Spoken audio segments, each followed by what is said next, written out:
आरंभ है बालक। धीरे धीरे तुम्हारे शरीर के 7 टुकड़े करूंगा मैं।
इस प्रकार तो इस युद्ध का कभी अंत नहीं होगा।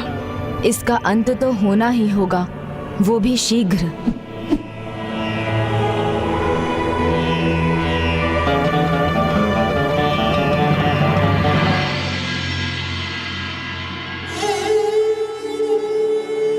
मैं आपसे आपको और आपके समस्त गणों को मांगता हूं, गणेश जी भी मेरे नगर में विराजमान होंगे।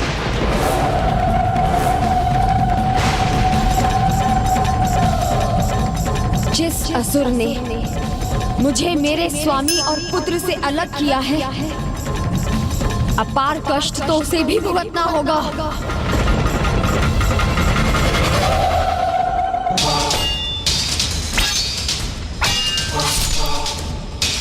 स्वामी,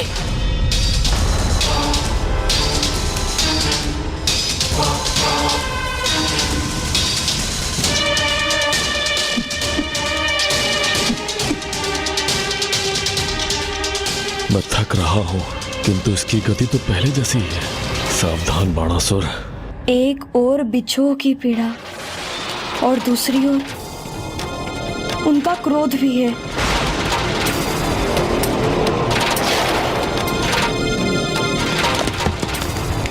जब स्वयं प्रकृति की देवी ही अशांत हो तो उसका प्रभाव सृष्टि पर स्वाभाविक है।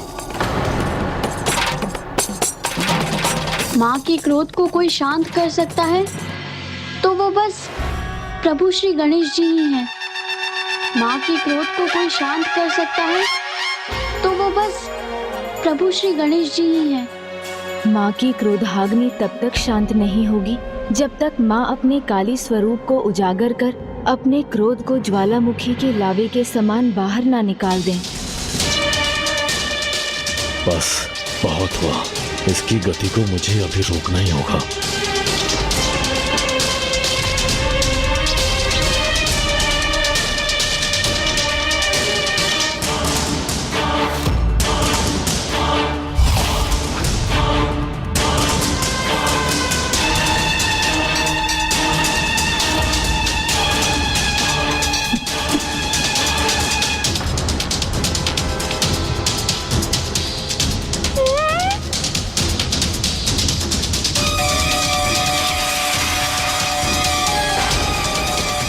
नागभास, ये नागभास का प्रहार कर रहा है।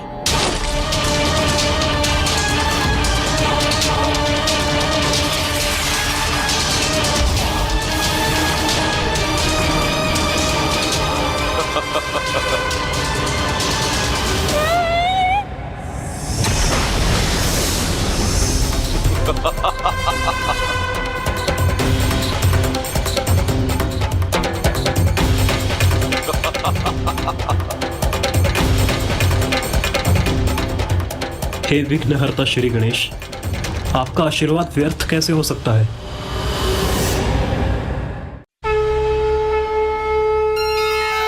युद्ध के आरंभ में इसने मेरे नाम का उच्चारण किया था, मेरी पूजा की थी। मैं इस विघ्न को इसकी मृत्यु का कारण नहीं बनने दे सकता। मैंने तो किसी माया का प्रयोग भी नहीं किया, फिर भी तुम परास्त होकर मेरे समक्ष बंदी बने खड़े हो।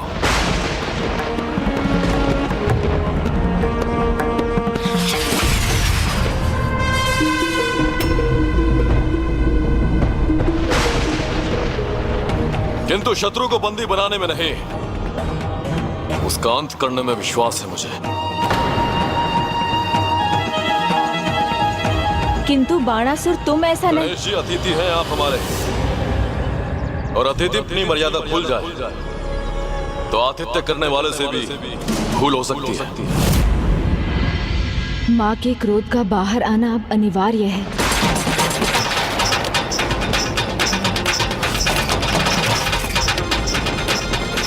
अनिरुद्ध, माता काली का आवाहन करो। नाग फांस से वही तुम्हारी रक्षा कर सकती हैं।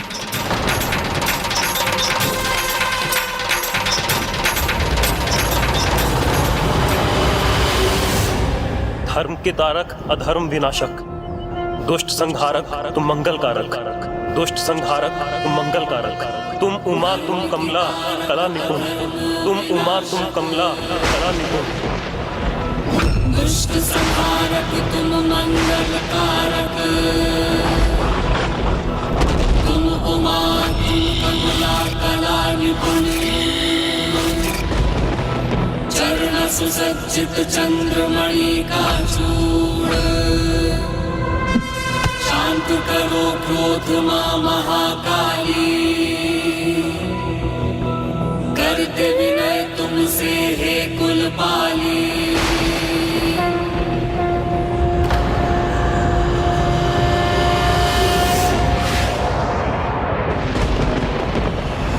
अब कोई सुरक्षा नहीं कर सकता तुम्हारी।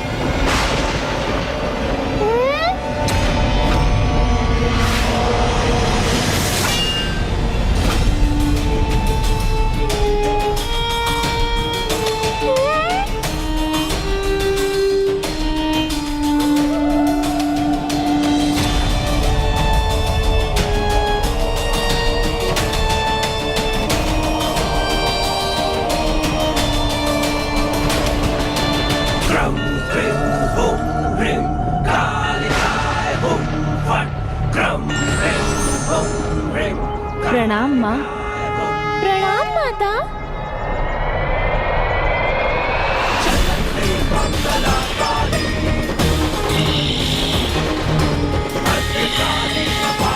धन्यवाद, अनेकों धन्यवाद माता।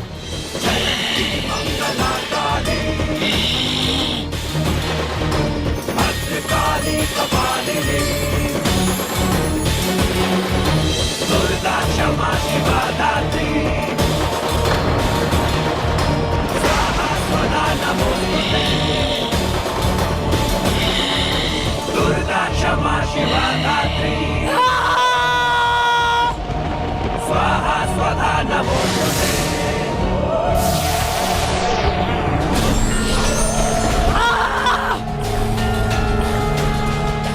मेरे नागफांस को काट दिया देवी ने।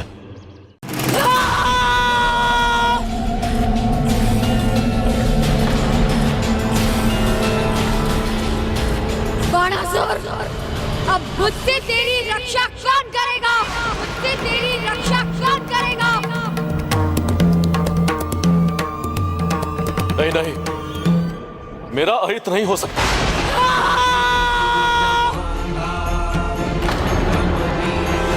आप मेरे साथ युद्ध नहीं कर सकती, क्योंकि स्वयं महादेव मेरे साथ हैं।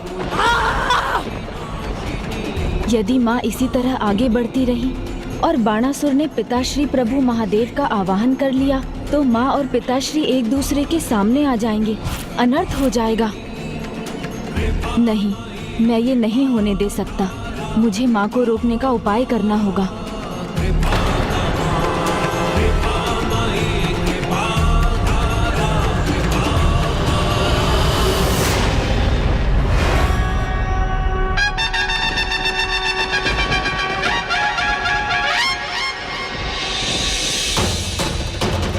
माँ, मुझे बहुत तीव्र भूख लगी है। कितने दिनों से आपके हाथों पका कोई पकवान नहीं खाया मैंने माँ।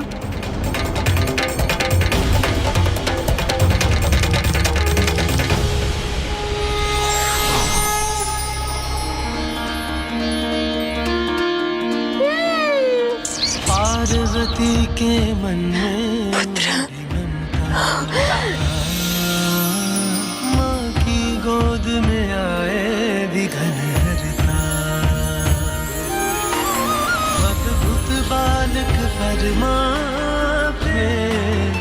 माता, आप तो सारे जगत का ध्यान रखती हैं। गणेश जी के इस भक्त की ओर से ये भेंट स्वीकार करें माता।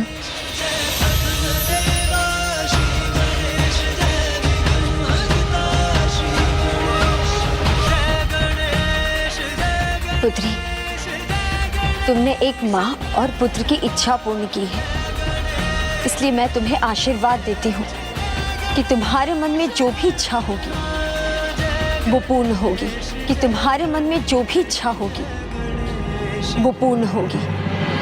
माता, मुझे तो जो चाहिए था वो गणेश जी के आशीर्वाद से मिल ही गया। अब तो मैं तो बस इतना चाहती हूँ माँ कि पिताजी हमारे विवाह के लिए मान जाएं। लो पुत्र, खाओ।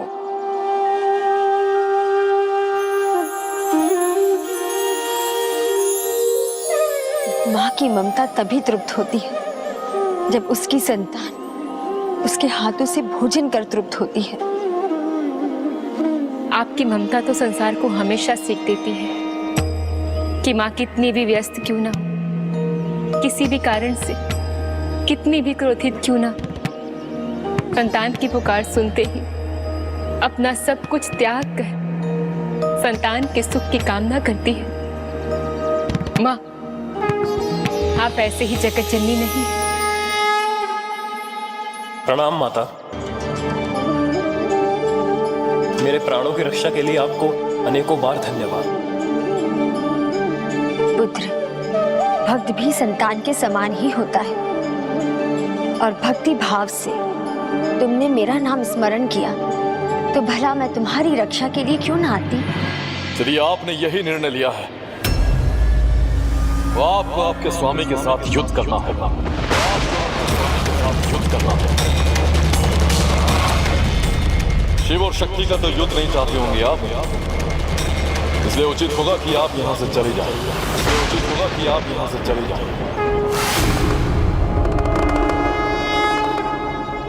सोच लो बाणासुर, तुम माँ अर्थात प्रभु महादेव की शक्ति को शोणितपुर से जाने को कह रहे हो। हाँ, यही चाहता हूं मैं, क्योंकि ये उनका युद्ध नहीं, इसलिए यहाँ उनकी कोई आवश्यकता नहीं। मैं यहाँ अनिरुद्ध की रक्षा के लिए आई थी। किंतु माँ, अब इस युद्ध का कोई कारण ही नहीं तो अनिरुद्ध को सुरक्षा की कोई आवश्यकता ही कहाँ है। किंतु गजानन, मुझे अपनी योग्यता प्रमाणित करने के लिए युद्ध तो करना ही होगा ना, नहीं तो मैं उषा का पानी ग्रहण कैसे करूंगा।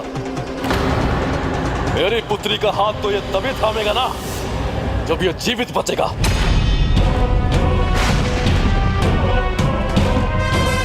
बाणासुर, अनिरुद्ध ऐसा योद्धा नहीं जो तुम्हारा सामना कर सके। यदि तुम ऐसे योद्धा का सामना करना चाहते हो जो तुम्हारे सामने टिक सके तो अनिरुद्ध को बंदी बनाओ और उसके पिता या पितामह को बुलाओ। किंतु गणेश जी, यदि मैं बंदी बनूंगा तो मेरे पिता और पितामह का अपमान होगा। वचन की मर्यादा का पालन करने के लिए बंदी भी बनना पड़े तो कोई अपमान नहीं। बुद्धि के देवता यदि कुछ सुझाव दे रहे हैं तो अवश्य ही उसके पीछे कोई बड़ा कारण होगा। मुझे स्वीकार है, मुझे स्वीकार है।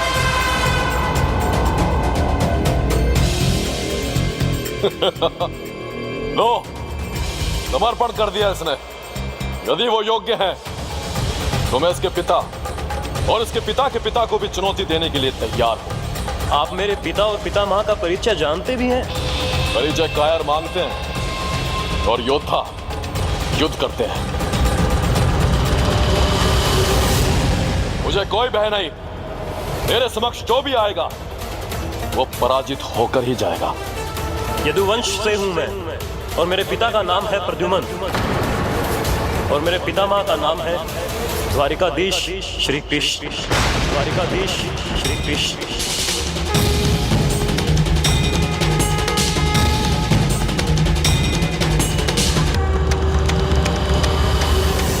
तो क्या हुआ, बाणासुर के सहस्त्र हाथ हैं।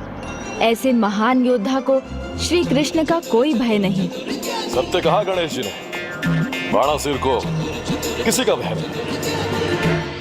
मैं बाणासुर द्वारकाधीश श्री कृष्ण को भी युद्ध की चुनौती देता, श्री कृष्ण को भी युद्ध की चुनौती देता। नारायण नारायण।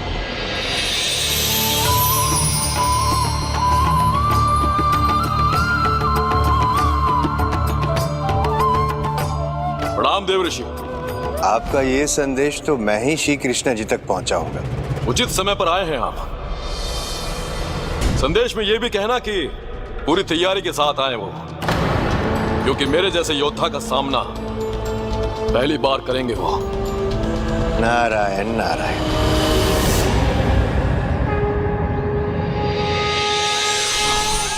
नारायण नारायण। प्रणाम प्रभु, प्रणाम माते।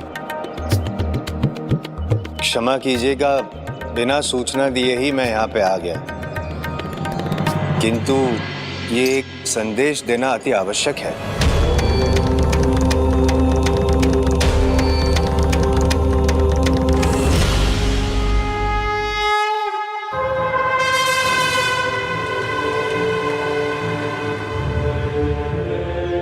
युद्ध के लिए इन सभी अस्त्रों को तैयार करो।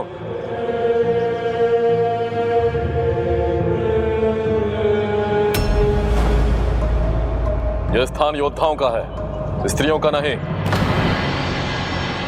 हम भावी युद्ध की तैयारी कर रहे हैं। मैं जानती हूँ स्वामी, और ये भी जानती हूँ कि इस युद्ध का केवल एक ही परिणाम संभव है, आपका विनाश। पत्नी मेरी हो और विजय की कामना शत्रु की कर रही हो, मनोबल गिराने आई हो मेरा यहाँ। क्या यही धर्म है एक धर्म पत्नी का? पत्नी धर्म ही तो निभाने आई हूँ स्वामी, इसलिए आपको आपके विनाश से रोक रही हूँ। भला ईश्वर से भी कोई विजय पा सकता है क्या? अभी भी समय है, आप सत्य को स्वीकार कर लीजिए और अपनी पुत्री का हाथ अनिरुद्ध के हाथ में दे दीजिए। वो एक वीर एवं साहसी युवक है, हमारी पुत्री के सर्वथा योग्य है। प्रभु, यदि आज्ञा हो तो मैं प्रस्थान करूं? माते। नारायण नारायण। मैं इसी पल की प्रतीक्षा कर रहा था, इसीलिए मैं मुस्कुरा रहा था। आप जानना चाहती थी ना कि आप मेरे लिए कितनी महत्वपूर्ण है। बस, युद्ध का तुम्हें कोई अनुभव नहीं, इसलिए तुम्हारे सुझाव का कोई महत्व नहीं। शांत हो जाओ और जाओ यहां से। आपकी अर्धांगिनी को आपकी चिंता करने का भी अधिकार नहीं है।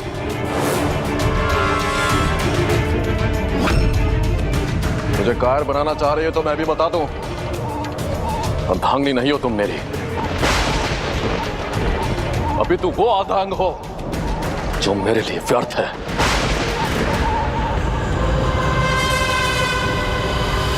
मेरी अर्धांगिनी होने के नाते आप मेरी आधी शक्ति हैं, जिस शक्ति की आवश्यकता मुझे रणभूमि पर है। तो क्या आप चलेंगी मेरे साथ? तुम्हें अपनी रानी कहने में भी लाज आ रही है मुझे। आज से मेरे जीवन में तुम्हारा कोई महत्व नहीं।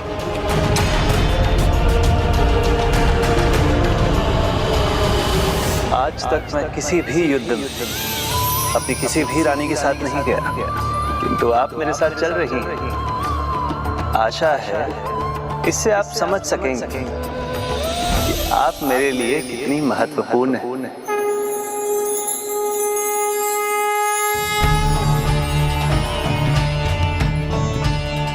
मुझे विश्वास था बिना मुझसे मिले आप लौटेंगी नहीं। स्वामी, आपके बिना कैलाश ही नहीं, आपकी शक्ति पार्वती भी अधूरी है। आपका कैलाश और आपकी अर्धांगिनी दोनों आपकी प्रतीक्षा में हैं। शीघ्र ही वो समय भी आएगा, मेरा भक्त होकर भी नहीं जान पाया शक्ति के बिना शिव शव है, और उसने तो अपनी शक्ति अर्थात अपनी अर्धांगिनी से विलग होकर अपनी शक्ति भी आदि कर ली। तो आपकी ये अर्धांगिनी कैलाश में आपकी प्रतीक्षा करेगी।